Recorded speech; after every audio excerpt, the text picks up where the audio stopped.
শারদীয় দুর্গাপূজার অন্যতম আকর্ষণ কুমারী পূজা হয়েছে মহাষ্টমীতে।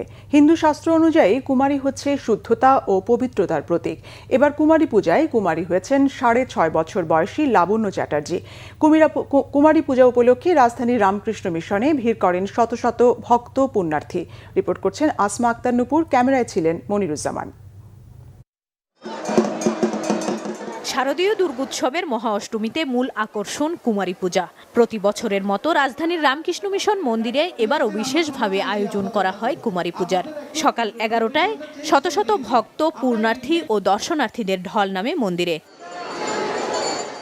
সনাতন ধর্মমতে অষ্টমী তিথিতে কুমারী বালিকাকে পবিত্র মেনে দেবীর আসনে বসিয়ে তাকে মাতৃরূপে পূজা করা হয়। সকল নারীদের মাতৃজ্ঞানে শ্রদ্ধা দেখানোও এই পূজার একটি বিশেষত্ব। মা দুর্গার প্রতি একটু আমার দুর্বলতা রয়েছে, কারণ কুমারী আজকে যে পূজাটা হলো সেই কুমারী কিন্তু মা দুর্গার রূপেই আবির্ভূত হয়েছে।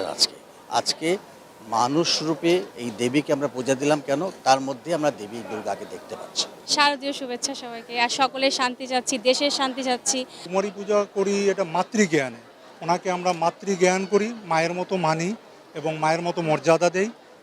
ওনার মাধ্যমে আমরা পুরো নারী জাতিকে শ্রদ্ধা করি, সম্মান করি। কুমারী পূজার মাধ্যমে মানুষের ভেতরে আরও অনেক ভিন্ন মতবাদ আসতে পারে, তবে আমি বলবো যে এই দৃষ্টিকোণটা আরো সুন্দর হবে।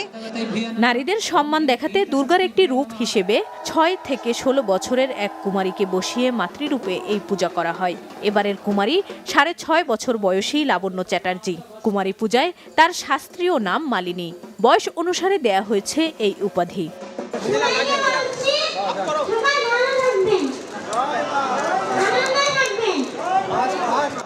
কুমারী পূজার বিশেষ তাৎপর্য রয়েছে হিন্দু শাস্ত্রে।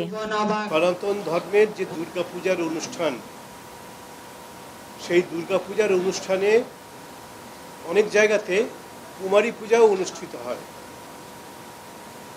তার কারণ হচ্ছে শুদ্ধাত্মা কুমারীর মধ্যে ভগবতীর ঐশ্বর্যের বিশেষ প্রকাশ।